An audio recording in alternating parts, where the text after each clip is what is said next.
I don't date janitors. A rich woman cruelly rejects a single dad at a gala, but when her car breaks down and only he stops to help, her entire world is turned upside down because behind his quiet strength lies a secret that could shatter her pride forever. Will she cling to status or risk everything for the kind of love money can't buy? Before we get into the story, comment below where in the world you are watching from today. The crystal chandeliers cast a warm glow across the grand ballroom of the Riverside Historic Hotel. Vivian Hawthorne stood near the entrance, her silver evening gown catching the light as she surveyed the crowd with practiced confidence. Her perfectly styled gray hair and elegant posture commanded attention, just the way she liked it. "Darling," called Margaret Wellington, lifting her champagne flute in greeting.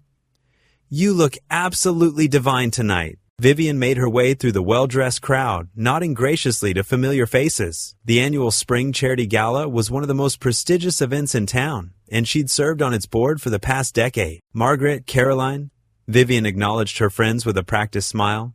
"The decorations are lovely this year." Caroline Peterson dabbed at her lipstick with a napkin. "Indeed, though I must say, they had the most peculiar help setting up. Isn't that the janitor from Pine Grove Elementary?" Vivian followed Caroline's subtle head tilt toward the far corner of the room. There stood a tall man in a slightly ill-fitting suit, adjusting one of the flower arrangements. Even in formal wear, there was no disguising Eli Carter's working-class bearing. "How interesting that they'd have him here," Vivian remarked, sipping her champagne. Margaret lowered her voice. "Well, I heard he volunteers for several charity organizations. Probably trying to network his way up, if you ask me." Vivian watched as Eli moved carefully through the crowd. His movements reserved but dignified. There was something about his quiet presence that seemed to carry its own kind of grace, though she quickly dismissed the thought. The orchestra struck up a new waltz, and couples began moving toward the dance floor. Vivian found herself alone for a moment, her friends having drifted away to mingle. She was studying the elaborate ice sculpture when she felt someone approach. "Excuse me, Mrs. Hawthorne?" The voice was soft but clear. Vivian turned to find Eli Carter standing before her, his hands clasped politely in front of him. Up close, she could see the slight wear on his suit jacket's cuffs and the earnest expression in his warm brown eyes. "Yes," she replied, her tone cooling instinctively. Eli cleared his throat quietly. I was wondering if you might like to dance?" The question hung in the air between them. Vivian felt her chest tighten as she noticed several of her friends watching the exchange with poorly concealed interest. The mere thought of being seen dancing with the school janitor made her cheeks burn. "I don't date janitors," she said, her voice sharp and dismissive. The words came out before she could fully consider their cruelty. She saw the impact of her words register in his eyes, not anger, but a deep hurt that he quickly tried to mask. Around them, she heard a few quiet snickers from her social circle. "Of course. My apologies for disturbing you," Eli replied softly. His dignity in the face of her contempt somehow made it worse. He gave a slight bow and turned away, making his way through the crowd with measured steps. Vivian watched him go, an unexpected heaviness settling in her stomach. She caught sight of her reflection in one of the ballroom's giant mirrors, elegant, sophisticated, and suddenly looking very small. "Can you believe the nerve?" Caroline had materialized at her side, shaking her head. "Really, where does he think he is?" "Quite right," Margaret chimed in. "You handled that perfectly, Vivian. We must maintain standards after all." Vivian forced a smile and raised her champagne glass, trying to ignore the unsettling feeling in her chest. "Yes, well, shall we check on the silent auction items?" As her friends led the way toward the display tables, Vivian glanced back once more. Through the crowd, she caught a final glimpse of Eli quietly slipping out through the ballroom's heavy doors. Something about his departing figure, straight-backed yet somehow wounded, stirred an emotion she couldn't quite name. She turned back to her companions, determined to lose herself in their familiar chatter, but as the evening wore on, that small voice of conscience kept whispering, making it harder to enjoy the sparkle and shine of her carefully curated world. "More champagne, dear?" Margaret offered, gesturing to a passing waiter. "Yes, thank you," Vivian replied, perhaps a bit too quickly. She took a long sip, trying to wash away the memory of Eli's hurt expression. The bubbles felt flat on her tongue. Around her, the gala continued in full swing. Ladies in designer gowns twirled across the dance floor, jewelry glinting under the chandeliers. Men in expensive suits discussed business deals and golf scores. It was her world, comfortable and predictable. Yet somehow the glamour felt slightly tarnished tonight. Caroline touched her arm. "Vivian, the auction is about to close. Weren't you interested in that lovely painting?" "What? "Oh yes," Vivian said, straightening her shoulders and plastering on her social smile. She moved through the crowd with practiced grace, nodding to acquaintances, making the expected small talk, but each time she caught her reflection in the ballroom's mirrors, she saw something that made her want to look away. The rest of the evening passed in a blur of polite conversation and social obligations. Vivian played her part perfectly, the wealthy widow, the social leader, the tastemaker. Yet beneath her poised exterior, that small voice of conscience refused to be silenced completely. As the gala began to wind down, she found herself standing near the spot where Eli had made his request. The orchestra was playing a slower number now, the same waltz it had been playing earlier. Vivian stood alone, swirling the last of her champagne, trying to brush off the unease that had settled over her like a fine dust. "Shall we head to the Willows Club for a nightcap?" Margaret suggested, gathering her wrap. Vivian hesitated for a moment, then nodded. "Yes, let's do that." She followed her friends toward the exit, her heels clicking against the marble floor. Better to surround herself with the familiar, to drown out that persistent whisper of conscience with more champagne and comfortable conversation. Yet, even as she stepped into the cool night air, Vivian couldn't shake the feeling that something had shifted this evening. Something that all the social niceties in the world couldn't quite make right. The afternoon sun cast long shadows across the winding country road. As Vivian guided her Mercedes away from the Willow Creek Country Club, her fingers drummed against the leather steering wheel, her jaw still tight from her argument with Caroline over the upcoming hospital fundraiser. 20 years of experience? Indeed, Vivian muttered, remembering Caroline's condescending tone, as if she could organize a bake sale, let alone a charity auction. The car's climate control hummed softly, keeping the spring heat at bay. Vivian had chosen this scenic route home specifically to avoid traffic and clear her head. Rolling hills stretched out on either side, dotted with old farmhouses and patches of woodland. The first sign of trouble came with a slight shudder in the engine. Vivian frowned, easing off the accelerator. The car lurched, then coughed, the dashboard lighting up like a Christmas tree. No, no, no. She guided the failing vehicle toward the shoulder, her heart beginning to race. The engine gave one final sputter before dying completely, leaving her stranded on the narrow road's edge. Vivian reached for her phone, only to find the screen showing a single bar of service that kept flickering in and out. She tried calling her mechanic anyway, but the call wouldn't connect. Perfect. Just perfect. She dropped the phone into her lap and watched as a red pickup truck zoomed past without slowing. A blue sedan followed suit, then a minivan. The minutes ticked by. Each passing vehicle stirred up dust that settled on her pristine car. Vivian's frustration mounted as driver after driver ignored her predicament. She'd always assumed people would stop to help someone in a luxury car. Surely they'd expect a reward. But no one even tapped their brakes. The sun dipped lower, casting orange light through the trees. Vivian's anxiety began to climb. She wasn't used to feeling this helpless, this vulnerable. A sports car roared past, its driver not even glancing her way. Just as she was considering trying to walk to the nearest house, she heard the rumble of an older engine approaching. In her rearview mirror, she saw a weathered blue truck slow down and pull onto the shoulder behind her. Her relief quickly turned to dismay when she recognized the figure stepping out of the truck. Even in the fading light, there was no mistaking Eli Carter's tall frame and measured movements. Vivian's cheeks burned as she remembered their encounter at the gala just yesterday. Of all the people who could have stopped to help, it had to be the man she'd so cruelly dismissed. He approached her window, which she reluctantly lowered. "Having trouble with your car, Mrs. Hawthorne?" His voice held no trace of resentment, just simple concern. Yes, she managed, fighting the urge to look away from his kind eyes. "It just died while I was driving. Mind if I take a look?" He was already rolling up the sleeves of his work shirt, revealing strong forearms marked with the occasional scar.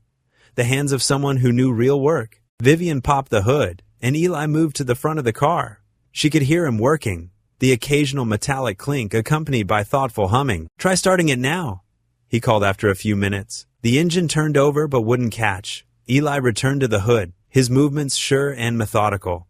The sky darkened further, and he pulled out a flashlight from his pocket, continuing his work. More vehicles passed, their headlights briefly illuminating the scene, a wealthy woman in designer clothes sitting helplessly while a janitor worked to save her evening. The irony wasn't lost on Vivian. "One more try," Eli said after what seemed like ages. This time when Vivian turned the key, the engine purred to life, smooth as ever. Eli closed the hood and approached her window again, wiping his hands on a rag. "Your alternator belt was loose. I've tightened it up, but you'll want to have your mechanic check it properly tomorrow." I thank you, Vivian said, reaching for her purse. Please, let me pay you for your trouble. Eli held up a hand, shaking his head. No need for that, Mrs. Hawthorne. Just glad I could help. The genuine warmth in his smile made her chest tight with shame. Here was the man she deemed beneath her, refusing payment for helping her out of genuine kindness. Drive safely now, he said, giving a small wave as he turned back to his truck. Vivian watched in her rearview mirror as Eli's old truck pulled away, its taillights growing smaller in the gathering dusk. She sat there for several long moments, her engine idling, struck by the stark contrast between her behavior yesterday and his today. The dying sunlight caught her reflection in the rearview mirror. She looked polished and put together as always, but somehow, sitting alone in her expensive car, she felt smaller than she had in years. The late September breeze rustled through the maple trees, lining Carson Elementary School's walkway, as Vivian Hawthorne made her way toward the entrance. Her heels clicked against the concrete, each step measured and purposeful. She'd promised the hospital board she'd make an appearance at this fundraiser, though spending her Thursday afternoon at a children's art fair wasn't exactly her idea of time well spent. Paper streamers and balloon arches transformed the school gymnasium into a carnival of color. Children's artwork lined the walls, their creativity splashed across construction paper in bold strokes and bright hues. The air hummed with excited chatter and the squeak of tennis shoes on polished floors. Vivian smoothed her silk blouse and managed a polite smile as parents and teachers nodded in her direction. Her presence here was expected. After all, she chaired 3 different charity boards in town. But something felt different today. The usual satisfaction of being seen doing good works felt hollow. Near the far wall, a familiar figure caught her eye.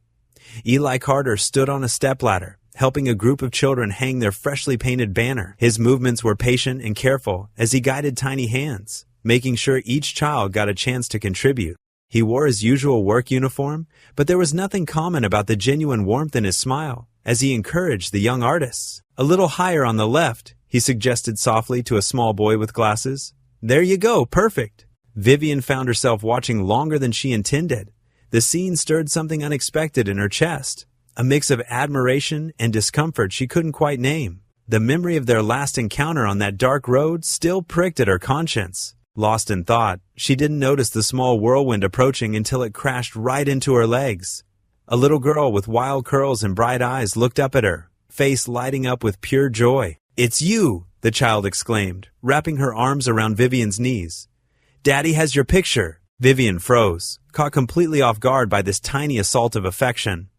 I'm sorry, sweetheart, but I think you must have me confused with... Mommy says you're my daddy's special friend, Grace Carter announced loudly enough for nearby parents to turn and look. Her innocent voice carried across the gymnasium floor. I saw you in the pretty silver frame. A ripple of amused laughter spread through the crowd.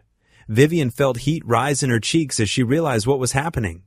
Eli was already hurrying over, his face a mix of mortification and concern. Grace, honey, he said gently, reaching for his daughter's hand.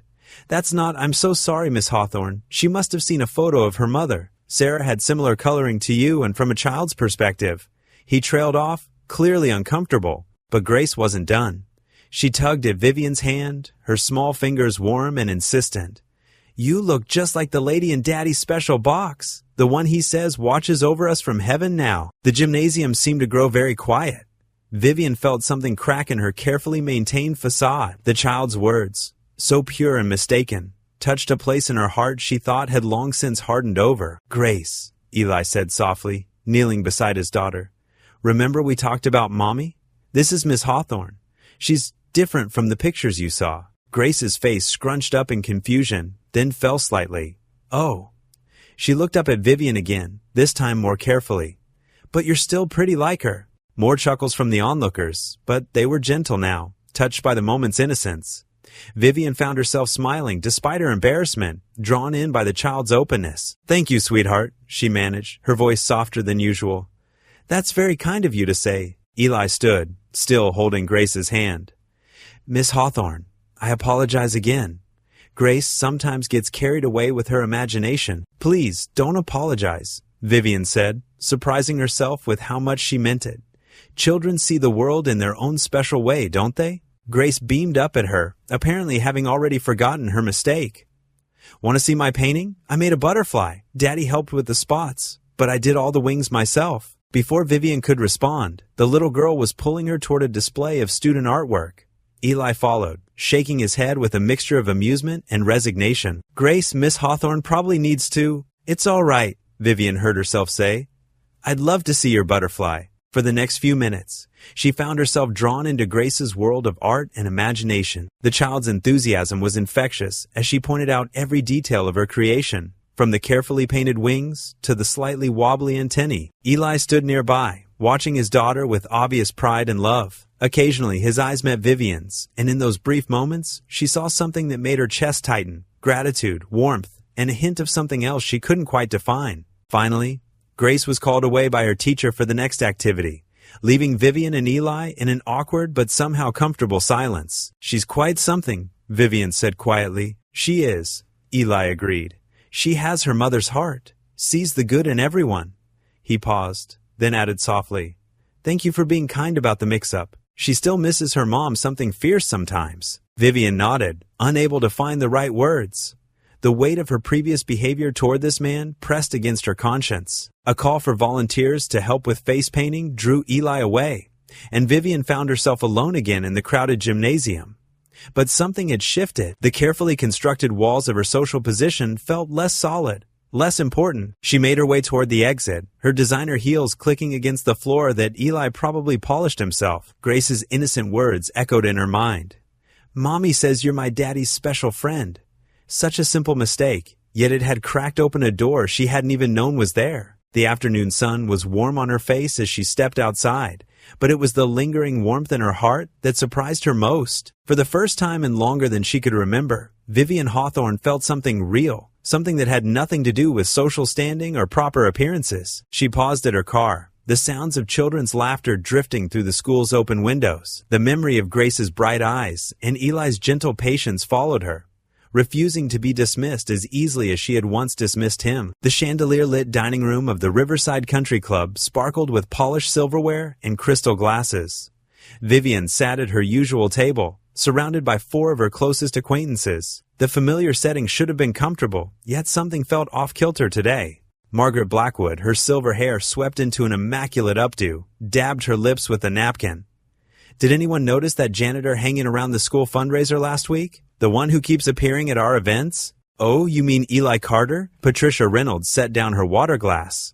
I saw him helping with decorations. Rather presumptuous of him to think he belongs at these functions, don't you think? Vivian's fork paused halfway to her mouth. The salmon suddenly tasted like cardboard. Speaking of presumptuous, Barbara Chen leaned forward, lowering her voice conspiratorially.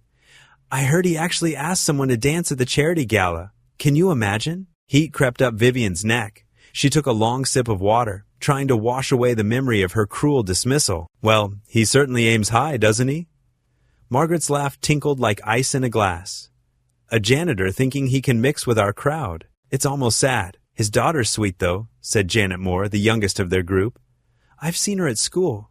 Grace, I think her name is? Poor thing. Patricia shook her head. Being raised by just a janitor. No mother figure, no proper guidance. She'll probably end up cleaning floors, too. The words hit Vivian like a physical blow.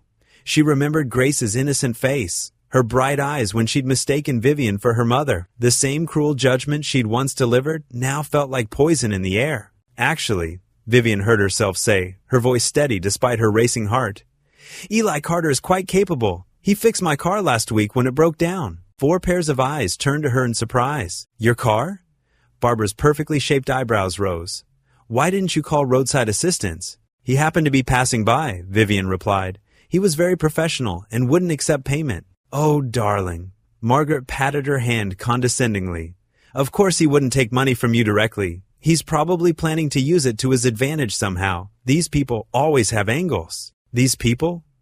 The words tasted bitter in Vivian's mouth.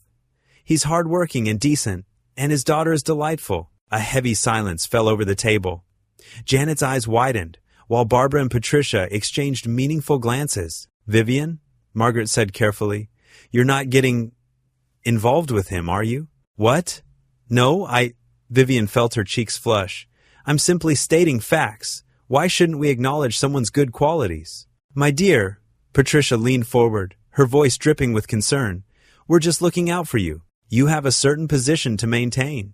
Your late husband would have wanted me to be honest, Vivian cut in, surprising herself with the sharp edge in her voice. The conversation shifted awkwardly to safer topics: the upcoming hospital fundraiser, someone's daughter's engagement, the new restaurant downtown. But Vivian felt the undercurrent of whispers and sidelong glances. She disrupted their carefully maintained social order, and they didn't quite know what to make of it. Later that afternoon, Vivian stood in her marble-floored foyer, staring at her reflection in the ornate mirror. The woman looking back at her wore a perfectly tailored dress and an expression of confusion. Her carefully maintained facade seemed to be cracking, revealing something underneath she didn't quite recognize. "Why do you care?" she whispered to her reflection. "He's just a janitor." But even as the words left her mouth, they felt hollow. She remembered Eli's quiet dignity as he fixed her car, asking nothing in return. The gentle way he'd handled Grace's mistake at the school, his embarrassed but warm smile. The man had shown more grace in their few encounters than she'd witnessed in countless charity galas and social functions. Vivian turned away from the mirror, her heels echoing in the empty house. The space that had once felt elegant now seemed cavernous and cold. She couldn't shake the image of Grace's bright face, or the memory of Eli's hurt expression at the gala when she dismissed him so cruelly. She walked to her living room window, looking out at her manicured gardens.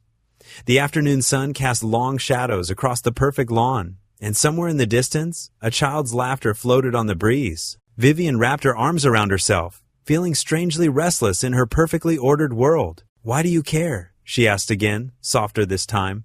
But the answer seemed to hover just beyond her reach, like a truth she wasn't quite ready to acknowledge. Vivian Hawthorne's heels clicked against the polished floor of Morton's grocery store, a place she usually sent her housekeeper to handle such mundane tasks. Today, though, she found herself drawn to do her own shopping, perhaps seeking a change from her usual routine. The fluorescent lights cast an unfamiliar glow on the pristine aisles, making everything seem both ordinary and strange. She consulted a hastily written list, feeling somewhat out of place among the weekend shoppers with their casual attire and loaded carts. Her silk blouse and pearls seemed overdressed for this setting, but old habits died hard. As she reached for a box of premium tea, a familiar voice pierced through the ambient store music. "Miss Hawthorne, Miss Hawthorne." Grace Carter's excited call echoed down the aisle, her small shoes pattering against the floor as she rushed forward. The little girl's face lit up with genuine delight, her ponytail bouncing with each step. Eli appeared behind her, pushing a cart filled with modest groceries, his expression warm but slightly uncertain. "Grace, honey, don't run in the store," Eli gently reminded his daughter, though his eyes crinkled with affection. "Sorry, Daddy." Grace skidded to a stop near Vivian, beaming up at her. "Look, we're getting groceries too. Do you like Fruit Loops? They're my favorite, but Daddy says we can only get them sometimes because they have too much sugar." Vivian found herself chuckling at the girl's enthusiasm. "Well, I've never actually tried Fruit Loops," she admitted, surprising herself with her candor. Grace's eyes widened in disbelief. "Never? But they're the best. They make the milk turn all rainbow colors." Eli stepped closer, his cart squeaking slightly. "I'm sorry for bothering you, Miss Hawthorne. Grace, let's give Miss Hawthorne space to do her shopping." "Oh no," Vivian heard herself say. "It's no bother at all." She looked at their cart, noticing the careful way Eli checked prices and chose store brands. Something shifted in her chest, a feeling she couldn't quite name.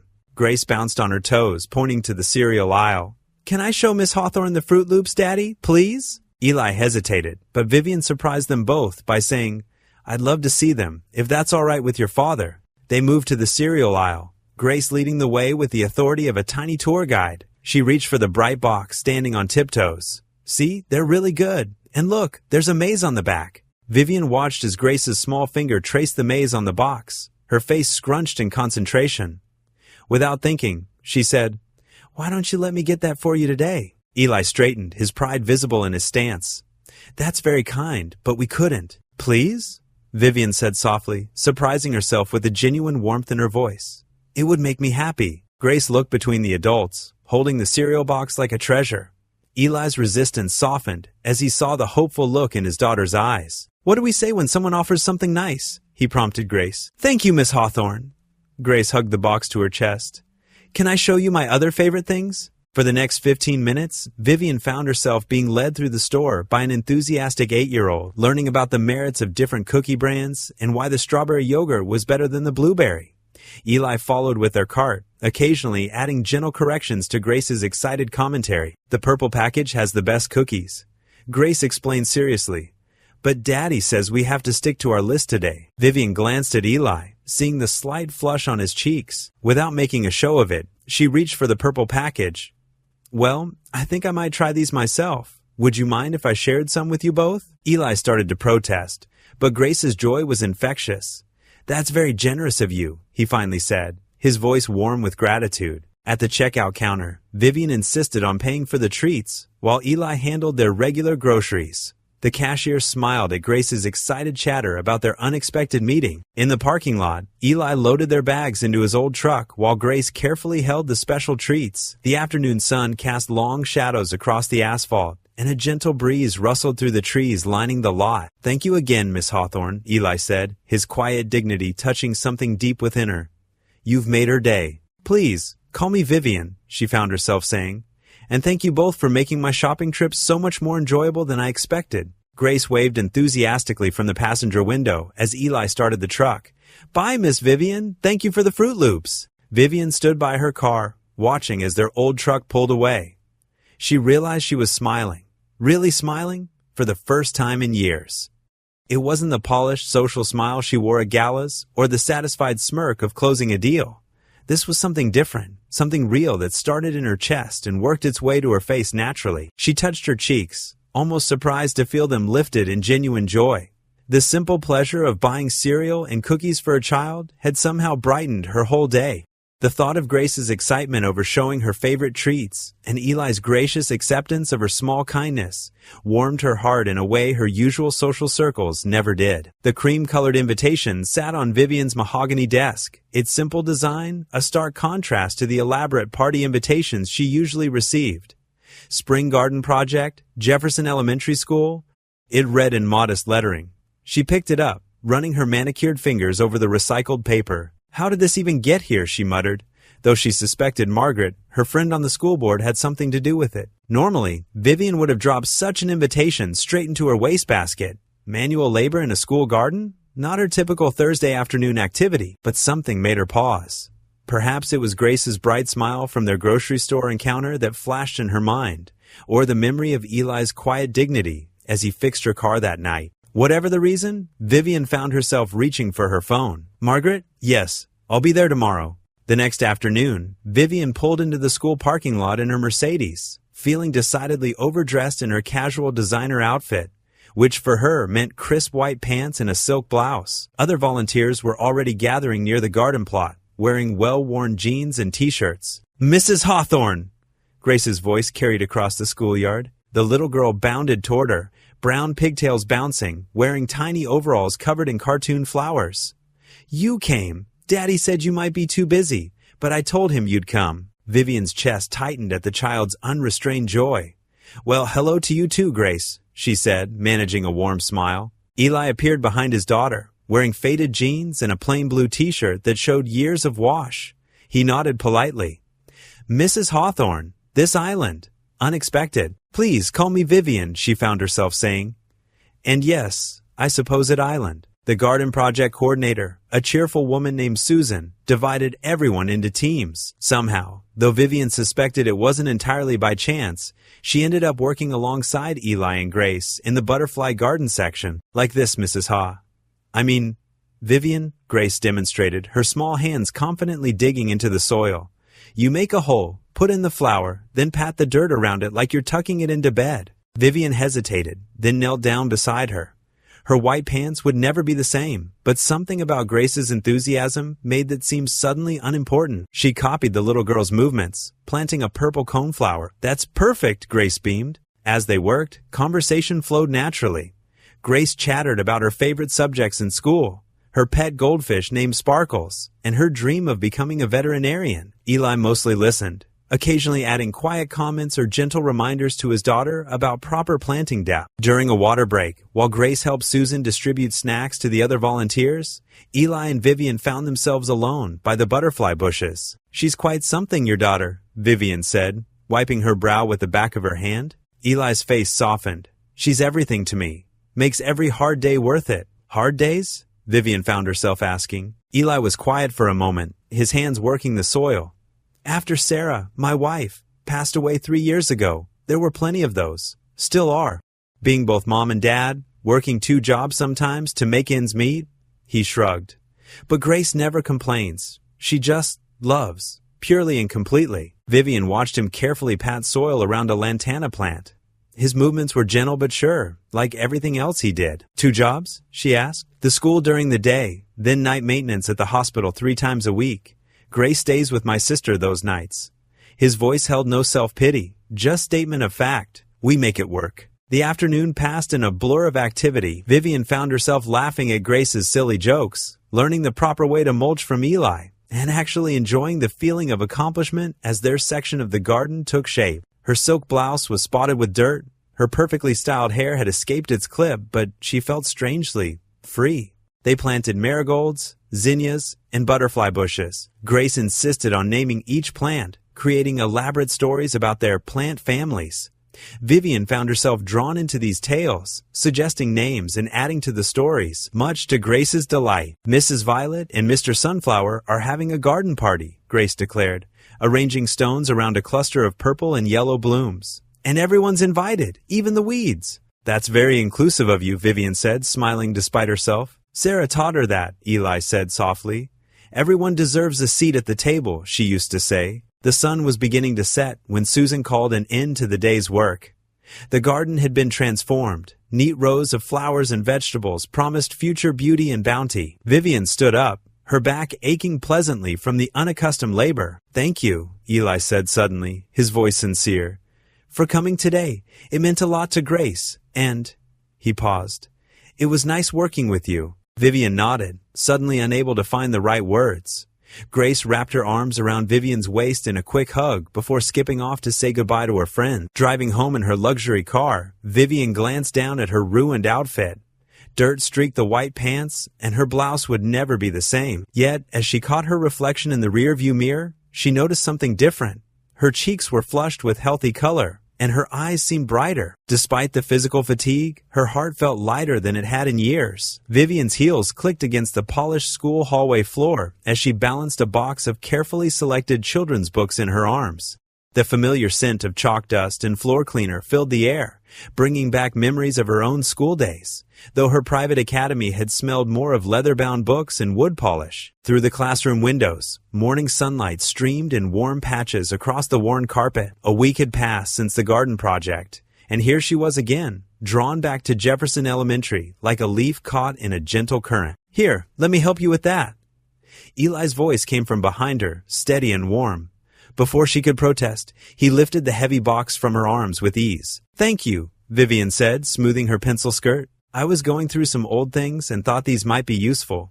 It wasn't entirely true. She'd spend an evening at the bookstore, carefully choosing titles she thought the children might enjoy. The kids will love these.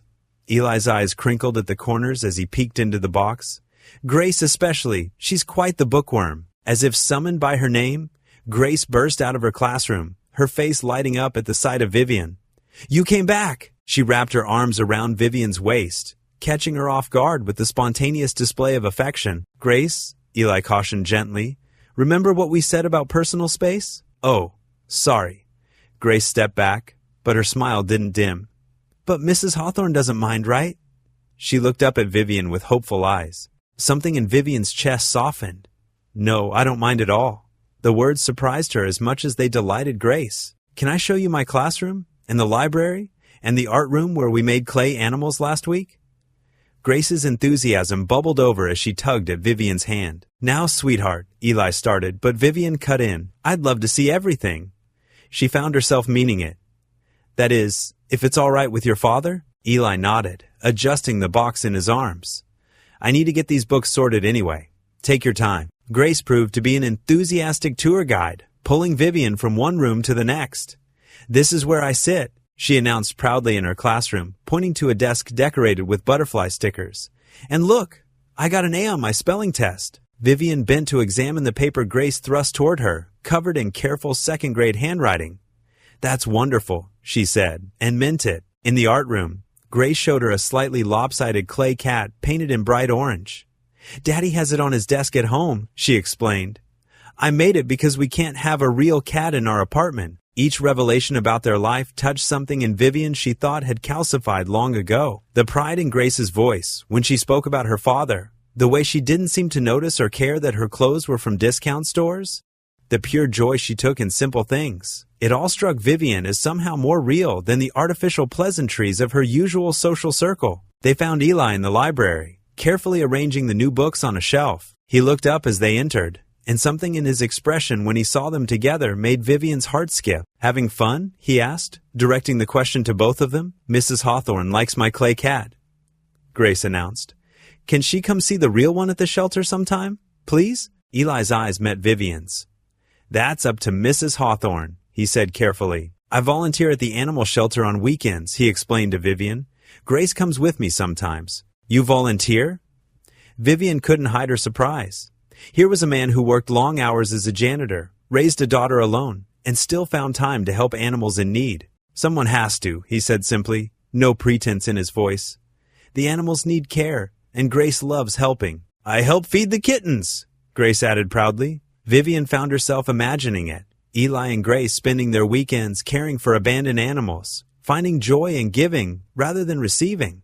It was so different from her own weekends of charity, galas, and social obligations, where the giving was more about being seen than making a difference. They fell into easy conversation as Eli finished shelving the books, Grace occasionally chiming in with stories about school or the shelter. Vivian was surprised to discover how comfortable it felt, this simple interaction without the usual social maneuvering she was accustomed to. When it was time to leave, Grace hugged her again, and this time Vivian returned the embrace without hesitation.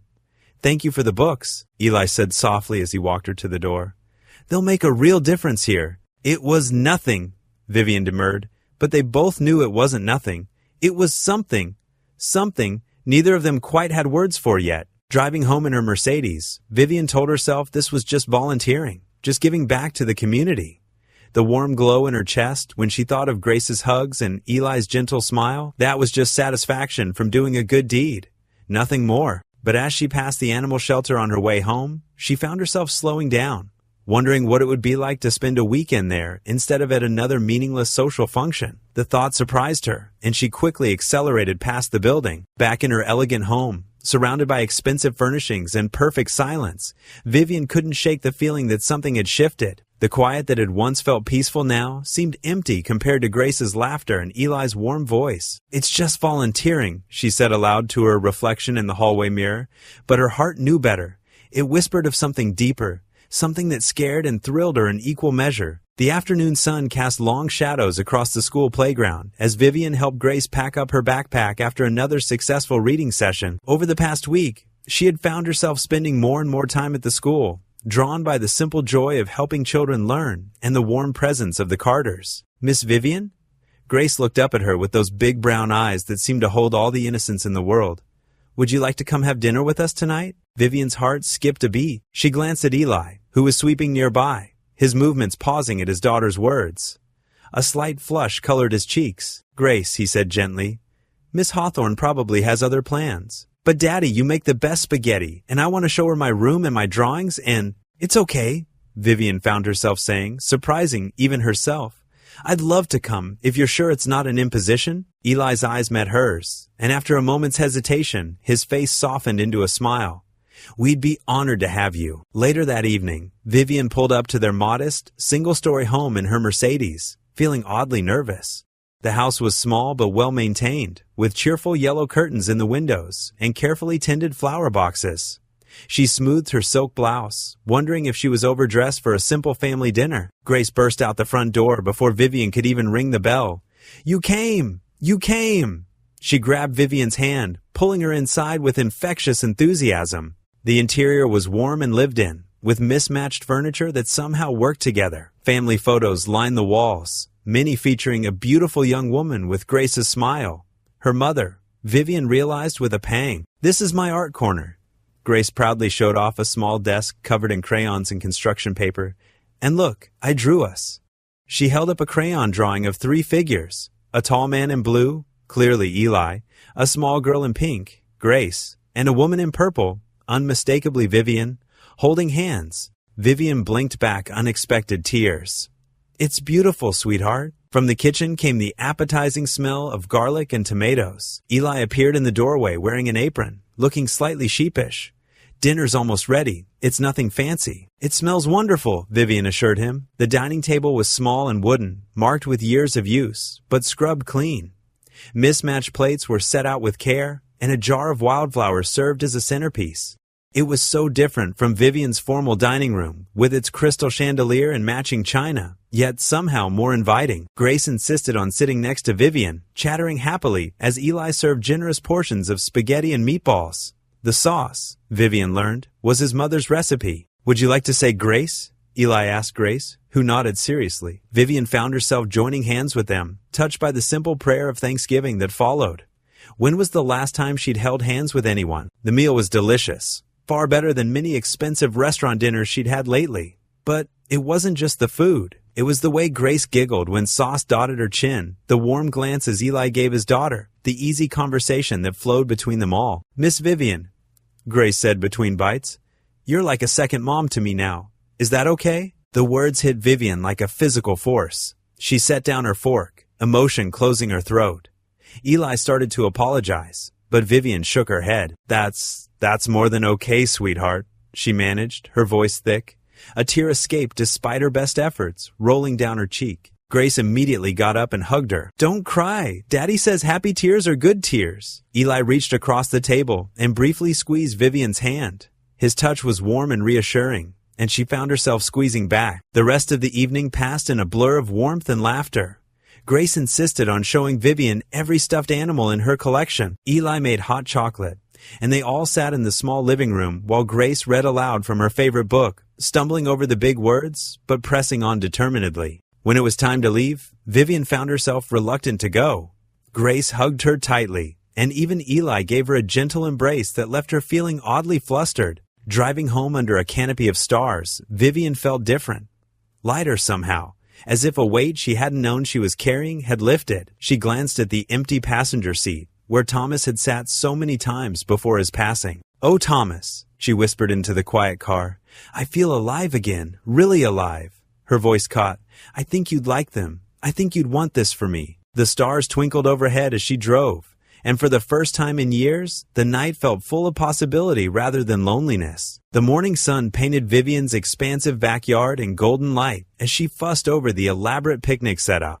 She had spent hours arranging everything just right, a checkered blanket spread across the manicured lawn, fancy silver serving dishes that hadn't seen daylight in years, and cushions placed perfectly for comfort. Her hands trembled slightly as she adjusted a crystal water glass for the 10th time. "This is ridiculous," she muttered to herself, smoothing her casual silk blouse. "It's just a simple picnic." But deep down, she knew it was anything but simple. After the warmth of their dinner together, she needed to reciprocate, to show Eli and Grace a piece of her world. The doorbell chimed, making her jump. Taking a deep breath, she walked through her marble-floored foyer, her heels clicking against the polished stone. When she opened the door, Grace's beaming face greeted her first. "Miss Vivian?" Grace bounced on her toes, clutching a covered dish. "Daddy and I made potato salad." Eli stood behind his daughter, looking slightly uncomfortable in pressed khakis and a blue button-down shirt. "I hope we're not too early," he said, his voice carrying that familiar, gentle tone that always made Vivian's chest tighten. "You're right on time," Vivian smiled, stepping aside to let them in. "The backyard is through here." As they walked through her home, Vivian watched their reactions from the corner of her eye. Grace's mouth formed a perfect O as she stared at the crystal chandelier, while Eli maintained a respectful silence, though his eyes widened slightly at the obvious displays of wealth. When they stepped onto the back patio, Grace squealed with delight. "It's like a fairy tale picnic." She ran toward the blanket, then stopped short, suddenly remembering her manners. "Can I sit down, Miss Vivian?" "Of course, sweetheart." Vivian felt warmth spread through her chest at the child's enthusiasm. "In fact, you can help me arrange the food." Eli placed their potato salad among Vivian's carefully prepared dishes, cucumber sandwiches, fresh fruit, and various delicate pastries from her favorite bakery. His eyes fell on the sterling silver cutlery, and a small smile tugged at his lips. "You know," he said, picking up an ornate fork, "I think this has more tines than my entire cutlery drawer combined." Vivian felt her face flush, but then she caught the playful glint in his eye. A laugh bubbled up from somewhere deep inside her, surprising even herself. "Well, one must maintain standards," she replied with exaggerated primness, making Grace giggle. As they settled onto the blanket, the initial awkwardness melted away like morning frost in sunlight. Grace regaled them with stories about her school adventures, while Eli shared amusing tales from his daily work at the school. Vivian found herself laughing more than she had in years. And then Tommy's science project exploded, Grace explained, gesturing wildly with a half-eaten sandwich. Daddy had to clean green goo off the ceiling? That was quite a day, Eli chuckled, reaching for another deviled egg. Though I have to say, your fancy eggs here put my cleaning skills to shame, Vivian. The casual use of her first name sent a pleasant shiver down her spine. When had that happened? She couldn't remember exactly when they dropped the formality, but it felt right. A couple walking their dog along the sidewalk slowed down, staring at the unlikely trio on Vivian's lawn. Mrs. Henderson from next door actually stopped dead in her tracks, her pruning shears frozen mid-snip as she gaped at them over the hedge. Vivian felt a moment of self-consciousness, but then Grace offered her a strawberry with such innocent joy that everything else fell away. What did it matter? What others thought? Here, in this moment, she felt more genuine than she had in decades. They spent hours on that blanket, talking, laughing, and sharing stories. Grace taught them a clapping game she'd learned at school, which had Vivian fumbling through the sequences while Eli watched with barely contained amusement. Even the fancy silverware became a source of entertainment as Grace tried to guess the purpose of each specialized utensil, coming up with increasingly imaginative explanations. This one, she declared, holding up an olive fork, is definitely for combing a fairy's hair. As the afternoon light began to soften, they worked together to clean up. Grace carefully helped fold the blanket while Eli gathered the dishes. Vivian watched them move around her backyard with such natural ease, as if they belonged there. The sight stirred something deep within her, a longing she hadn't allowed herself to feel in years. Her fingers brushed against Eli's as they packed away the last of the silverware, and that simple touch sent warmth coursing through her. She caught his eye, and for a moment, time seemed to stand still. In his gentle gaze, she saw possibilities she'd never dared to imagine before. Grace's voice broke the spell. "Can we do this again sometime, Miss Vivian? Pretty please?" Vivian turned to the little girl, her heart full to bursting. "I would love that, sweetheart." As they gathered their belongings, Vivian felt both lighter and heavier lighter with joy, yet weighted with the significance of what was happening. This simple picnic had shifted something fundamental in her world, and while the future seemed uncertain, it also felt full of promise. The crystal chandeliers of the Oak Ridge Country Club cast a warm glow over the elegantly dressed guests mingling in the grand dining room. Vivian Hawthorne smoothed her navy silk dress, her fingers brushing against the pearl necklace that had been her late husband's last gift to her.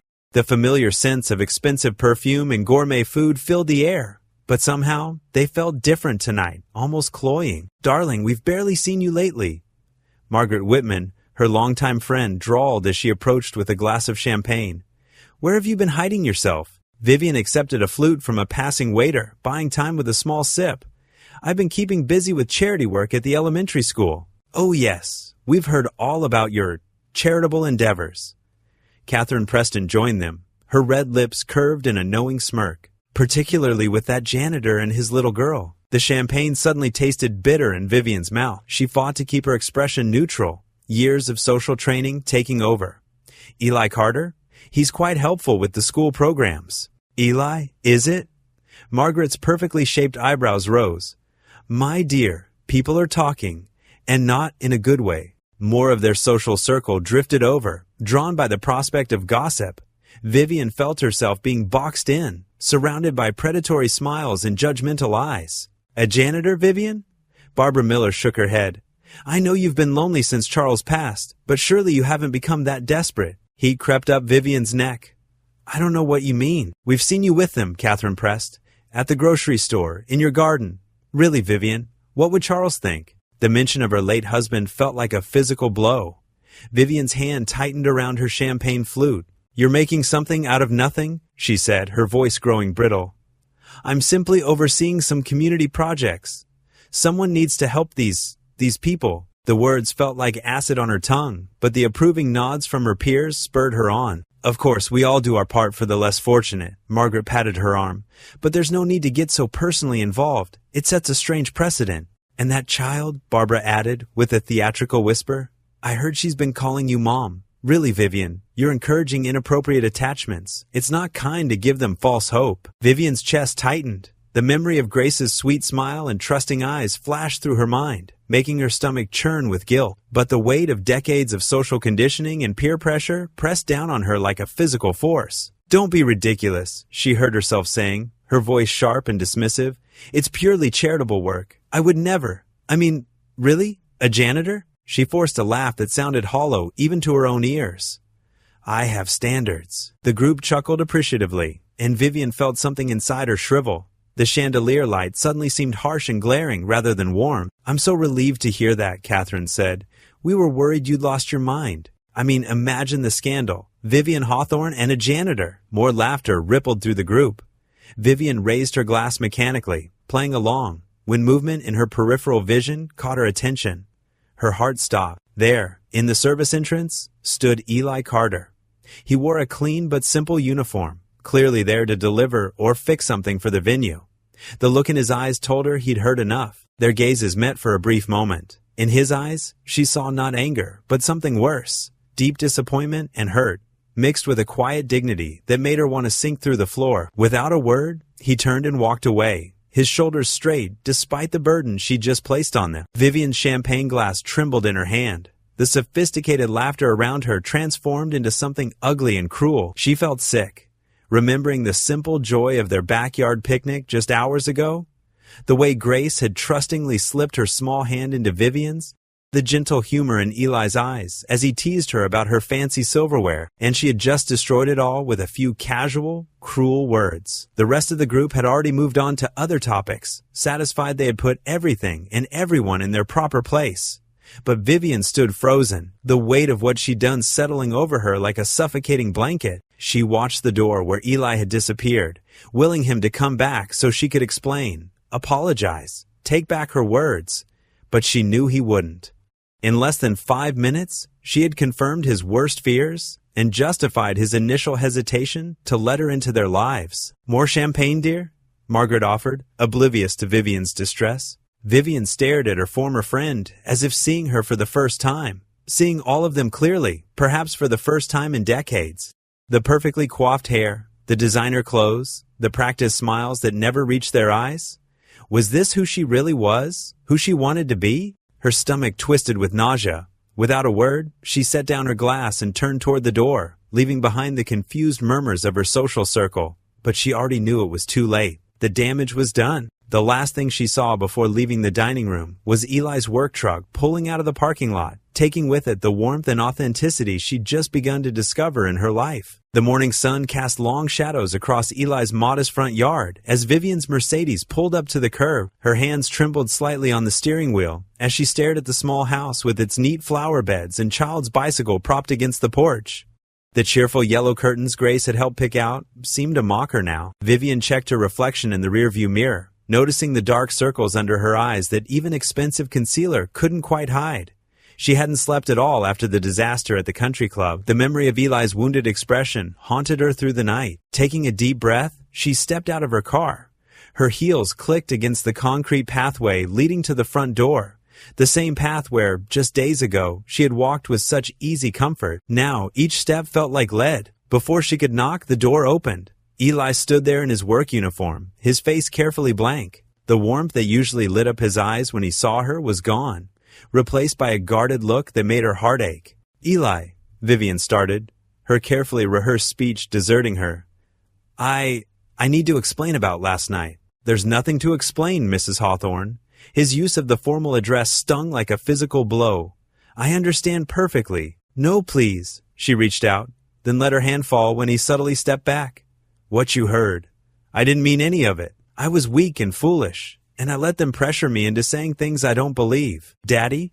Grace's voice called from inside. A moment later, she appeared beside her father, her face lighting up at the sight of Vivian. "Miss Vivian, are you coming in for breakfast? I helped make pancakes." The hope in Grace's voice made Vivian's eyes burn with tears.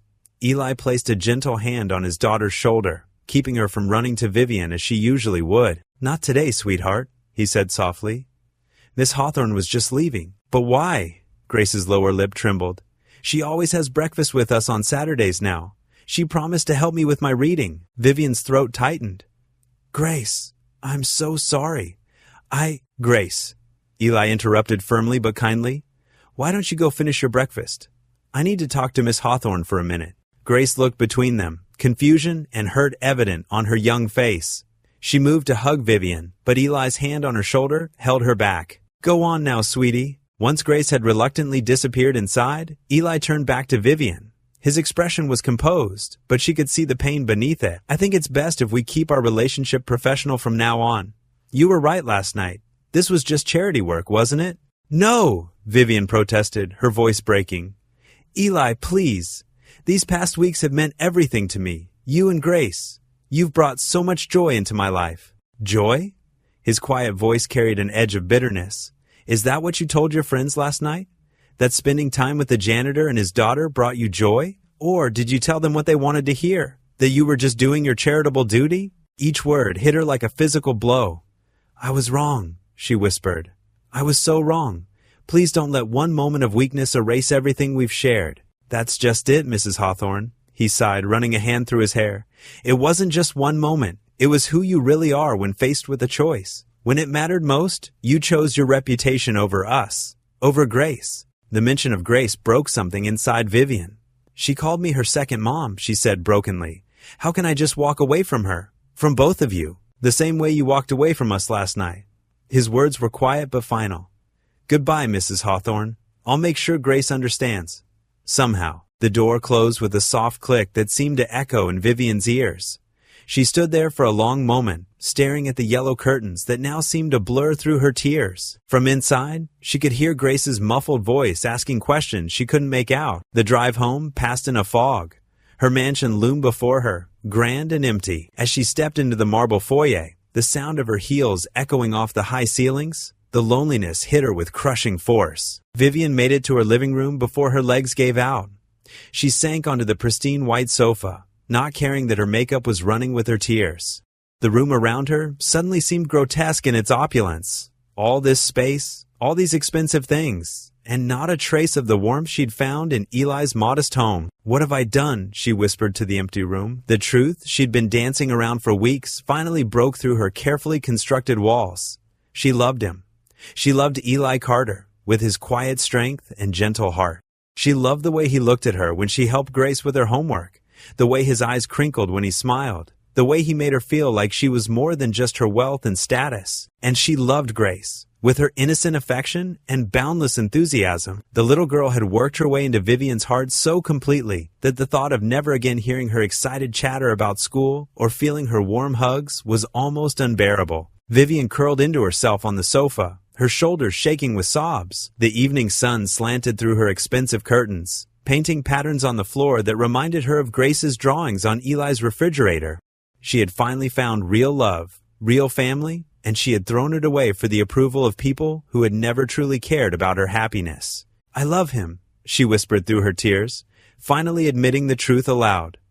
"I love them both." The confession echoed in the empty house, answered only by silence. 3 days had passed since Vivian's tearful realization in her empty mansion.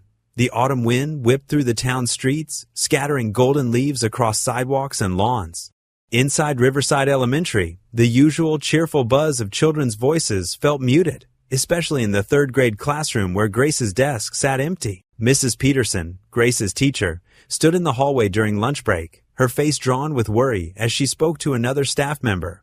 "Poor thing's been in the hospital since Tuesday. Some kind of severe respiratory infection." She shook her head, adjusting her reading glasses. Mr. Carter's beside himself, trying to manage it all. Vivian, who had come to drop off her weekly book donation, froze mid-step around the corner. Her heart clenched at the mention of Grace's name. She pressed herself against the wall, listening intently. "He's picking up extra night shifts at that warehouse, Mrs." Peterson continued. "Between the hospital bills and his regular expenses." She sighed heavily. "I heard him talking to the principal about taking out a loan." The words hit Vivian like physical blows. She clutched her designer handbag tighter, her knuckles white with tension. The image of Eli working himself to exhaustion, alone in his worry for Grace, made her throat tight with emotion. That evening, Vivian sat in her study, staring at the phone. She picked it up several times, only to set it down again. What right did she have to call after what she'd done? The memory of Eli's hurt expression at the dinner party still haunted her, but Grace's sweet face kept appearing in her mind, And finally, Vivian couldn't bear it anymore. She drove to St. Mary's Hospital, her usually confident steps faltering as she approached the pediatric ward. The sterile smell of disinfectant filled her nostrils, and the squeaking of nurses' shoes echoed off the mint green walls. She asked for Grace's room number at the nurses' station, her voice barely above a whisper. Room 304 seemed to loom before her. Through the half-open door, she could see Eli slumped in an uncomfortable-looking chair, his work uniform wrinkled and his eyes heavy with exhaustion. Grace lay in the too-big hospital bed, her small frame dwarfed by white sheets and monitoring equipment. A nebulizer mask covered her face, and her chest rose and fell with visible effort. Vivian's heel clicked once against the linoleum floor, making Eli look up. His expression shifted from surprise to wariness, then to something unreadable. He straightened in his chair but didn't speak. Vivian began, then stopped. For once in her life, she didn't know what to say. I heard from Mrs. Peterson about Grace. Eli nodded slowly, his eyes moving back to his daughter. The silence stretched between them, filled only by the steady beeping of monitors. How is she? Vivian asked softly, taking one tentative step into the room. The doctors say she'll recover, Eli replied, his voice rough with fatigue. But she needs to stay here a few more days. The medication. He trailed off, running a hand over his face. Vivian moved closer, her heart aching at the dark circles under his eyes. When was the last time you slept properly? He gave a hollow laugh. I don't remember. Grace stirred then, her eyes fluttering open. Even sick, her face lit up when she saw Vivian. You came, she whispered through the mask, her voice weak but happy. Of course I did, sweetheart, Vivian replied, surprising herself with the tenderness in her voice. She glanced at Eli, seeking permission. After a moment's hesitation, he nodded. Vivian pulled up another chair to Grace's bedside. She noticed a worn copy of The Secret Garden on the nightstand. Would you like me to read to you? Grace nodded eagerly, and Eli's posture relaxed slightly. Vivian picked up the book, opening to the marked page. Her voice, usually so practiced and controlled, softened naturally as she began to read. As the story unfolded, Grace's breathing seemed to ease. Her small hand found its way into Vivian's, and she held it gently, continuing to read. From the corner of her eye, she saw Eli fighting to stay awake. You should get some rest, she said quietly, pausing in her reading. I can stay with her for a while. I can't ask you to, he began. You're not asking, I'm offering. Vivian met his eyes. Please, Eli, let me help. He studied her face for a long moment, then looked at Grace, who had drifted into a peaceful sleep, her hands still clasped in Vivian's. The sight seemed to decide something for him. With visible reluctance, he stood. I'll just go get some coffee, he said, though they both knew he needed more than that. Take your time, Vivian assured him. We'll be fine. After Eli left, Vivian continued reading softly, even though Grace was asleep. The story filled the quiet room, mixing with the gentle sounds of medical equipment. Grace's small fingers twitched occasionally in Vivian's hand, and she squeezed back reassuringly each time. The sunset painted the hospital room in soft oranges and pinks when Eli returned, looking marginally more rested. He paused in the doorway, taking in the scene before him. Vivian still reading, her free hand smoothing Grace's hair back from her forehead with a mother's gentle touch. The next chapter's about to start, Vivian said softly, looking up at him. Would you like to join us? Morning sunlight streamed through the hospital corridor windows as Vivian paced outside Grace's room. She hadn't slept much, her mind racing with plans and possibilities. The sound of footsteps made her turn. Eli was approaching with a cup of coffee, dark circles under his eyes. You're still here? He asked, surprise evident in his tired voice. Vivian smoothed her wrinkled blouse, nodding. I've been thinking all night, Eli. Please let me help. Not with money directly, but by organizing a fundraiser. The whole community would pitch in. Eli's shoulders tensed. Vivian, I appreciate the thought, but I can't accept. This isn't about you or me, Vivian interrupted gently. It's about Grace. She needs specialized treatment, and the community loves her. Let them help. She took a deep breath. I know I hurt you at that dinner party. My words were cruel and cowardly. But this isn't about making amends. It's about Grace. Through the window, they could see Grace sleeping peacefully, her small chest rising and falling beneath the hospital blanket. The sight seemed to soften Eli's resolve. I don't want people's pity, he said quietly. It's not pity, Vivian assured him. It's love. Grace has touched so many hearts at school. The teachers, the other parents, her classmates. They all want to help. Eli ran a hand through his disheveled hair. What kind of fundraiser? Vivian's eyes lit up. A carnival at the school. Games, food, music, everything Grace loves. The teachers have already offered to volunteer, and I can coordinate with local businesses for donations. You've really thought this through, Eli said, a hint of warmth returning to his voice. I have. Vivian hesitated, then added softly, I care about her too, Eli, more than I ever expected to. He studied her face for a long moment. The morning sun caught the tears threatening to spill from her eyes, making them sparkle. Finally, he nodded. Okay, for Grace. For Grace, Vivian echoed. They began planning right there in the hospital corridor. Vivian pulled out her phone, making calls to the school principal, local business owners, and her connections in town. Eli contributed ideas about what Grace would love most, a face-painting station, her favorite music, carnival games she'd enjoy. As they worked together, the tension between them gradually eased. Their shared concern for Grace created a bridge over the hurt of recent days. Vivian noticed how Eli's voice softened when speaking about his daughter, how his eyes crinkled with hope when discussing the fundraiser plans. Mid-morning, a nurse came to check Grace's vitals. The little girl stirred, her eyes fluttering open. Daddy? She called weakly. Miss Vivian? They both moved to her bedside, one on each side. Grace's small hand reached for Vivian's, and she took it without hesitation. How are you feeling, sweetheart? Vivian asked, her voice tender. Tired, Grace mumbled, but better with you both here. Eli stroked his daughter's hair. We're planning a special carnival just for you, princess, when you're stronger. Grace's face lit up despite her fatigue. Really? With cotton candy? And face painting, Vivian added. And games with prizes. Will you both be there? Grace asked, looking between them. Vivian glanced at Eli across the bed. His eyes met hers, and she saw forgiveness beginning to bloom there. Yes, he said firmly. We'll both be there. Grace smiled and drifted back to sleep, still holding Vivian's hand. Neither adult moved to break the connection. They stood in comfortable silence, watching Grace sleep. The morning sun painted soft shadows across her peaceful face. In that moment, Vivian realized that whatever happened between her and Eli, their love for this precious child would always bind them together. Eli finally spoke, his voice barely above a whisper. Thank you, Vivian. Not just for the fundraiser, but for being here, for caring about her. How could I not? Vivian whispered back. She's impossible not to love. They remained there, standing side by side at the hospital window, united in their devotion to the sleeping child who had changed both their lives. The morning light wrapped around them like a gentle embrace, promising hope for the days ahead. The community center buzzed with activity as volunteers hung colorful streamers and arranged folding chairs. Vivian stood in the middle of it all, clipboard in hand, directing people with the same authority she'd once reserved for charity galas. But this time, her heart beat differently.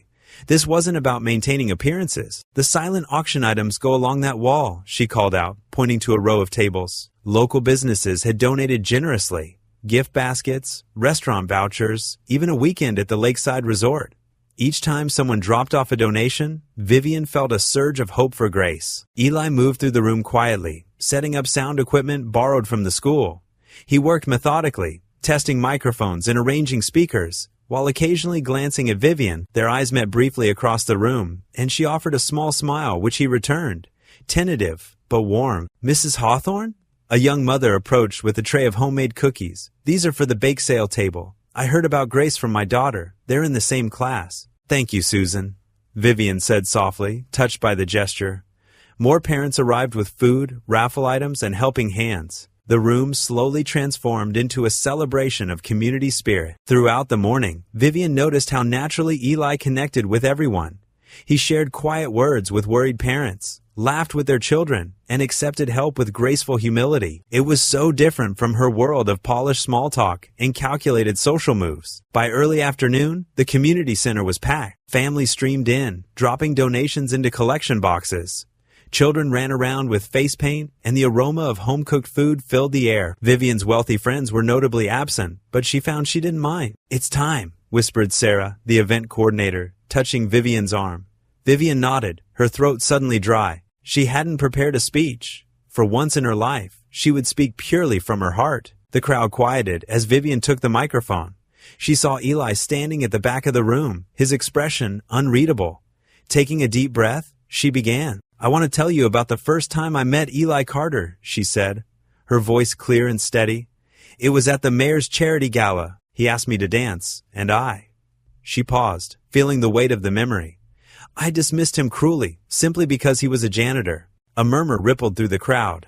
Eli's eyes widened slightly. The very next night, my car broke down on Old Mill Road. Dozens of cars passed me by, but only one person stopped to help. Vivian's voice grew softer. It was Eli. He fixed my car and asked for nothing in return, even after how I'd treated him. She gripped the microphone tighter. I've spent my life judging people by their titles, their bank accounts, their social status. But Eli, and his beautiful daughter Grace, taught me what true wealth looks like. It's in the way he works tirelessly to give his daughter a good life. It's in how he treats everyone with respect, regardless of how they treat him. It's in his quiet strength and unwavering integrity. Tears pricked at her eyes, but she continued. Grace is sick now, and she needs our help. But this isn't just about raising money. It's about recognizing the best among us, not the wealthiest or most powerful, but those who show us what real character means. I was wrong about Eli Carter. We all were. She looked directly at him now. He's not just a janitor. He's a father who would move mountains for his daughter. He's a man who stops to help strangers on dark roads. He's someone who makes our community better just by being part of it. The room had grown completely still. Even the children were quiet. I'm standing here today asking for your help, Vivian said, her voice thick with emotion. Not out of pity, but because Grace deserves every chance at health and happiness. And because her father has given so much to all of us, whether we noticed it or not. When she finished speaking, there was a moment of silence. Then, someone started clapping. The applause spread through the room like a wave, growing louder and stronger. People began moving toward the donation tables with determined purpose. Vivian stepped down from the stage, her legs shaky. Through the crowd, she saw Eli making his way toward her. His eyes were bright with unshed tears. They met in a quiet corner of the room. For a moment, neither spoke. Then Eli reached out and took her hand, squeezing it gently. Thank you, he whispered, his voice rough with emotion. The simple words carried the weight of forgiveness, of understanding, of something deeper neither was ready to name. Vivian squeezed back, unable to speak. In that touch, in that moment, walls crumbled, pride dissolved. They stood together, watching as their community rallied around them, united in purpose and compassion. The noise of the fundraiser continued around them, but in their corner, time seemed to pause. In Eli's eyes, Vivian saw not judgment for her past mistakes, but appreciation for her present courage. And in that quiet exchange of looks, both felt the first stirrings of healing, not just for Grace, but for themselves as well. Sunshine streamed through the hospital window, casting a warm glow on Grace's sleeping face. Her breathing had improved significantly since starting the new treatment 3 days ago. The harsh wheezing that had worried them all was slowly giving way to the gentle rise and fall of easier breaths. Vivian sat in the chair beside Grace's bed, her designer clothes replaced by comfortable jeans and a soft sweater. She held a worn copy of Charlotte's Web in her hands, her voice gentle as she read aloud. Grace's favorite stuffed bear, Mr. Buttons, lay tucked under her arm. Just one more chapter, Grace whispered sleepily, her eyes fighting to stay open. You need your rest, sweetheart, Vivian said, marking the page with a bookmark Grace had made her, a simple strip of construction paper decorated with crooked hearts and glitter. Eli appeared in the doorway, his work uniform dusty from his shift at the school. Despite his obvious exhaustion, his eyes held hope as he looked at his daughter's improving condition. How's our girl doing? He asked softly, moving to stand beside Vivian. The doctor says her numbers are better today, Vivian replied, unconsciously reaching for his hand. She ate almost all of her lunch. Over the next week, Grace's recovery continued steadily. When she was finally released from the hospital, Vivian naturally fell into helping with her care. She'd arrive at their modest house each morning, armed with groceries and determination. The kitchen, once barely used by the busy single father, came alive with the sense of homemade soups and fresh-baked cookies. Vivian discovered she had a knack for cooking, though her first attempts often ended with good-natured teasing from both Grace and Eli about burned edges and too much salt. You're getting better, Eli assured her one afternoon as she stirred a pot of chicken noodle soup. At least this batch doesn't look like mud. Vivian playfully swatted at him with a dish towel. I'll have you know, this recipe came from my grandmother. Poor grandmother.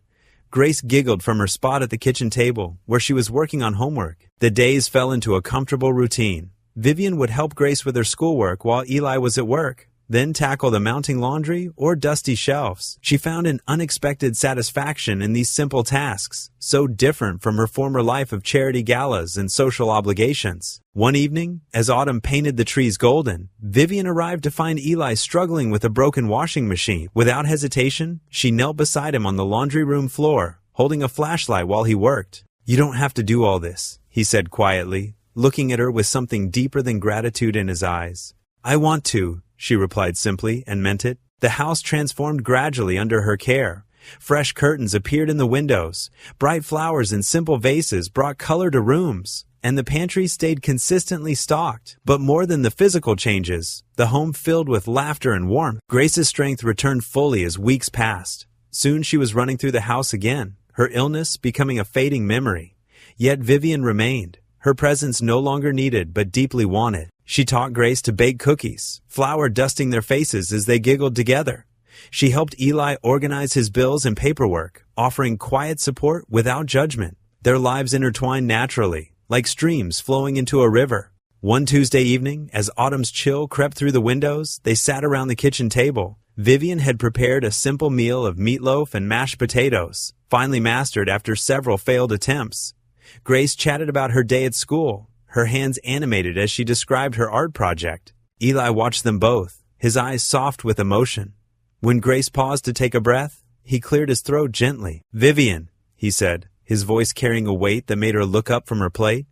"I need to tell you something." Grace fell quiet, sensing the importance of the moment. "These past weeks," Eli continued, "watching you with Grace, seeing how naturally you fit into our lives." He paused, gathering his thoughts. "You've become part of our family. I don't know if that was what you intended when you first helped us, but that's what's happened." Vivian felt tears prick at her eyes as she looked at their faces, Grace's bright smile and Eli's gentle gaze. The kitchen's warm light embraced them all, and in that moment, she knew she was exactly where she belonged. "Thank you," Eli said softly, reaching across the table to squeeze her hand. "Thank you for becoming part of our family." Grace bounced in her chair, unable to contain her joy. "Does this mean you'll stay forever?" The question hung in the air, full of hope and possibility. But Vivian didn't answer immediately. Instead, she squeezed Eli's hand in return and smiled at Grace, letting the comfortable warmth of belonging wash over her. The October morning sparkled with dew as Eli and Vivian walked through the school garden, their footsteps crunching on fallen leaves. The garden had changed since their first meeting here. Summer's bright blooms had given way to autumn's rich colors, chrysanthemums nodding their russet heads in the gentle breeze. Vivian pulled her cardigan closer, watching Eli from the corner of her eye. He moved with the same quiet grace she'd noticed that first day, his hands in his pockets, shoulders relaxed in his familiar work shirt. The morning sun caught the silver threading through his dark hair, and her heart skipped. "Remember when we planted these?" she asked, touching a marigold that still stubbornly bloomed. "I had no idea what I was doing." Eli chuckled, the sound warming the crisp air. "You kept asking if you were burying them too deep, but look, they turned out just fine." They paused by the wooden bench where they'd once shared lunch, Grace chattering between them about her science project. The memory hung sweet in the air. "Things have a way of growing when you least expect them to," Vivian said softly, her fingers tracing the bench's weathered grain. Eli turned to face her, his expression intense. "Vivian, I need to tell you something." She held her breath, watching as he struggled to find the words. The morning breeze rustled through the garden, carrying the scent of earth and autumn leaves. "When you first came into our lives," he began, his voice low and earnest, "I thought you were just another wealthy woman looking for a charity case. But then you started showing up. Really showing up. Not just for the big moments, but for the small ones too." Vivian's eyes stung with sudden tears. "Eli, you taught Grace how to braid her hair," he continued, taking a step closer. "You learned to cook soup from scratch when she was sick. You fold laundry like it's the most natural thing in the world, sitting on my old couch with mismatched socks in your lap." His hand found hers, warm and work roughened. "I've watched you change, Vivian. But more than that, I've watched myself fall in love with you, piece by piece, day by day." The words hung in the air between them, beautiful and terrifying. Vivian's heart thundered in her chest as tears spilled onto her cheeks. "I tried so hard not to," she whispered, her voice breaking. "I was so afraid of what people would think, of what it meant for my carefully ordered life. But then Grace got sick, and nothing else mattered except being there with you both." She squeezed his hand, drawing strength from his steady presence. I love the way you hum when you're fixing things. I love how you always have a Band-Aid in your pocket for scraped knees. I love your patience, your kindness, your quiet strength. Her free hand reached up to touch his face, fingers trembling. I love you, Eli Carter, not despite who you are, but because of it. Because you showed me what really matters. Eli's eyes shone with emotion as he drew her closer.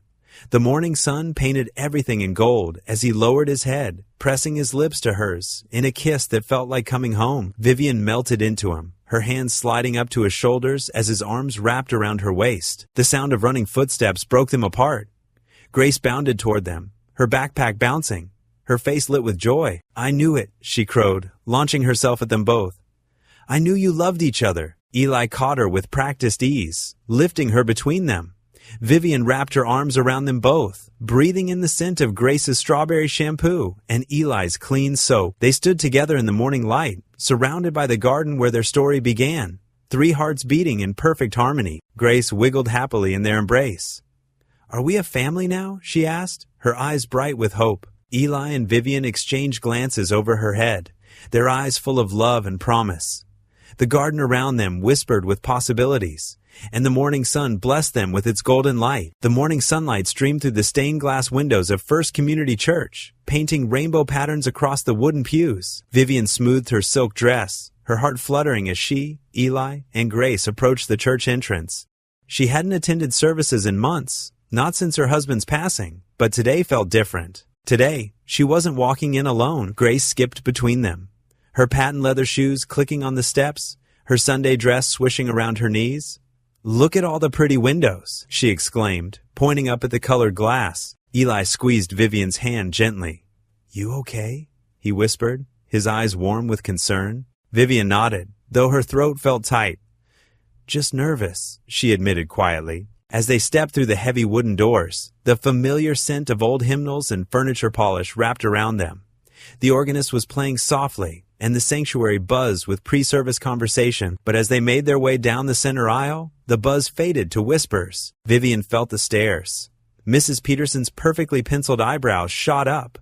The Thompson sisters bent their gray heads together, murmuring behind their bulletins. Even Pastor Roberts paused in his conversation, though his expression remained kind. Grace, oblivious to the attention, tugged at Eli's sleeve.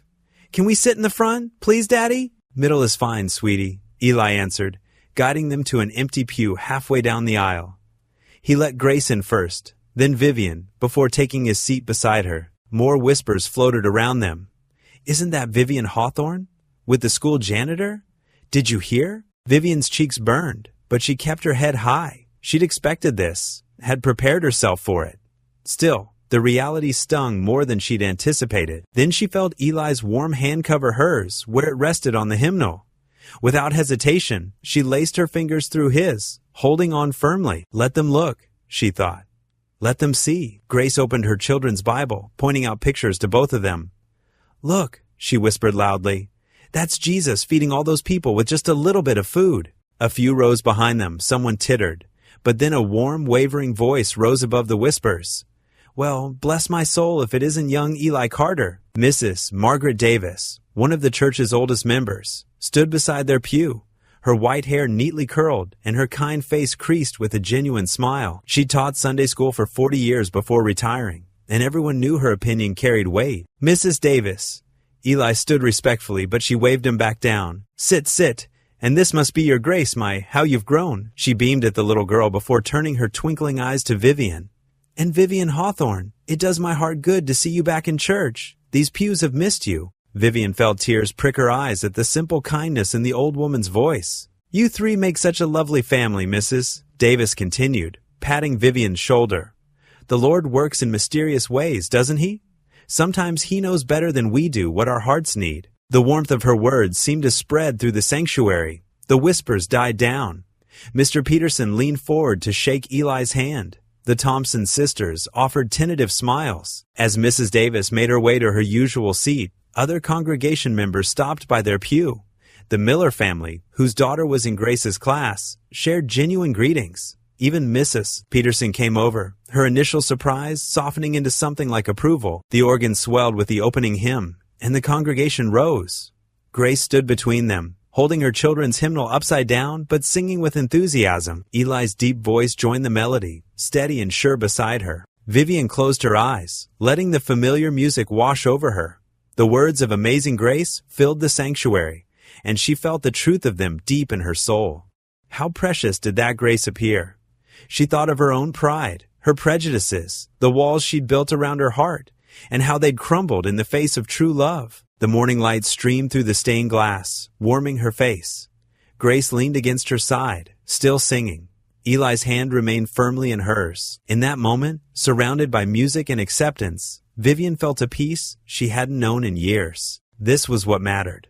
Not the whispers, not the social circles, not the opinions of others. What mattered was the love that had found her when she least expected it, the family that had welcomed her with open hearts, and the grace that had given her a second chance at happiness. The hymn soared to its final verse, voices rising in harmony.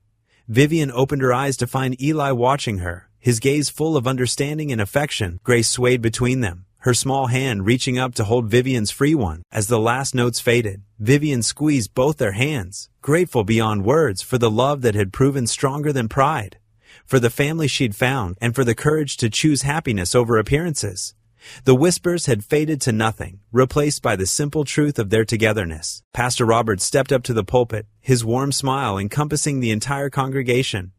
"Let us pray," he began, and as heads bowed throughout the sanctuary, Vivian felt nothing but gratitude fill her heart. The evening sun cast long shadows through the windows of Eli's modest home, warming the living room with a gentle golden glow. The aroma of fresh-baked bread and homemade stew filled the air as neighbors gathered around the extended dining table. Vivian stood in the kitchen, her designer dress replaced by a simple apron, stirring a pot of her first-ever attempt at chocolate pudding. "Need any help there?" Mrs. Henderson from next door called out, her kind eyes twinkling. She had been one of the first neighbors to welcome Vivian without judgment. "I think I've almost got it," Vivian replied, laughing as she lifted the spoon. "Though I never thought I'd see the day when I'd be cooking instead of hiring caterers. Those days seem like a lifetime ago, don't they?" Eli appeared beside her, placing a gentle hand on her shoulder. His touch still sent warmth through her heart. The small dining room buzzed with conversation as their guests settled in.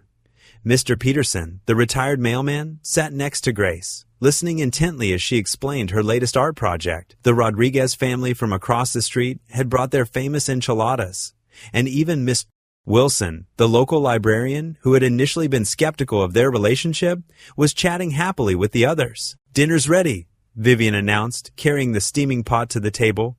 Her hands trembled slightly, not from the weight, but from the overwhelming joy of this simple moment. Just months ago, she would have scoffed at such an informal gathering. Now, she couldn't imagine anything more perfect. "This looks amazing," Sarah from the school PTA commented, helping to pass the dishes around. "Who would have thought our Mrs. Hawthorne could cook?" "Well, Eli's been teaching me," Vivian admitted, sharing a loving glance with him, "though I still burn the toast most mornings." Laughter rippled around the table, warm and genuine. These people had become more than neighbors. They were family. The kind of family that grew from love and acceptance rather than social status or obligation. As they enjoyed their meal, Grace fidgeted in her seat, clearly bursting with excitement about something. She kept looking at Vivian, then giggling and whispering to Mr. Peterson, who nodded encouragingly. "Grace, sweetie, do you have ants in your pants?" Eli teased, noticing his daughter's restlessness. "Can I give it to her now, Daddy, please?"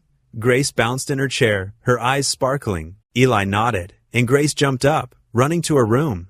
She returned, clutching something behind her back, approaching Vivian with an expression of pure joy. "I made this for you," Grace announced, presenting a handmade card decorated with glitter, stickers, and carefully drawn hearts. The words on the front read, "To my second mom," in wobbly rainbow letters. Vivian's hand shook as she opened the card. Inside, in Grace's best handwriting, it said, "Thank you for being my second mom. I love you lots and lots. Love, Grace." The room fell quiet as Vivian stared at the card, tears welling in her eyes. She looked at Grace's hopeful face, then at Eli, who watched them both with love and pride. "Oh, Grace," Vivian whispered, opening her arms. Grace flew into them, hugging her tight. "This is the most beautiful gift I've ever received." The neighbors dabbed at their own eyes, touched by the moment. Mrs. Henderson reached over to squeeze Vivian's hand, while Mr. Peterson cleared his throat gruffly. trying to hide his emotion. "I think this calls for a toast," Eli said, rising from his chair. He lifted his glass of sparkling cider, looking around at their gathered friends. "To new beginnings," he announced, his voice full of emotion, "built on love, not pride." "To new beginnings," everyone echoed, raising their glasses. The evening continued with shared desserts and stories, children playing in the corner while adults talked and laughed. As the sky darkened outside, neighbors began to say their goodbyes, each leaving with warm hugs and promises to gather again soon. After the last guest departed, Vivian, Eli, and Grace sat at the kitchen table, now cleared, except for 3 cups of hot cocoa. The warm glow of the overhead lamp cast a cozy circle of light around them. Grace's card stood proudly displayed on the windowsill, catching the lamplight and making the glitter sparkle. They held hands around the table, a simple gesture that felt sacred in its ordinariness. Grace's small fingers intertwined with theirs, her face glowing with contentment. Eli's strong, work-worn hand held Vivian's gently, his thumb tracing small circles on her palm. The silence between them was comfortable, filled with unspoken love and gratitude. Vivian looked at their joined hands, her manicured fingers linked with Eli's calloused ones, and Grace's small, paint-stained hand. The sight brought fresh tears to her eyes, but this time they were tears of joy. They sat there in the warm lamplight, 3 hearts that had found their way to each other despite all odds. Their smiles reflected the deep peace of knowing they were exactly where they were meant to be, together, whole, and complete at last. Grace's head nodded slightly, her eyes growing heavy with sleep, but her grip on their hands remained steady. Eli caught Vivian's eye over their daughter's head, his face full of love and contentment. Vivian smiled back, her heart so full it felt like it might burst. In this simple kitchen, under the gentle glow of the lamp, they were more than 3 individuals. They were a family. The warmth of their joined hands, the sound of their quiet breathing, and the love that filled the space between them created a moment of perfect harmony. It was everything Vivian had never known she needed, everything Eli had hoped to find again, and everything Grace had wished for in her innocent prayers. What would you do if you were in their place? Comment your answer below and let's see how you'd rewrite the ending. If you enjoyed the story of Vivian Hawthorne, I handpicked the next story that you will enjoy. Please don't miss this one. Click here to watch it.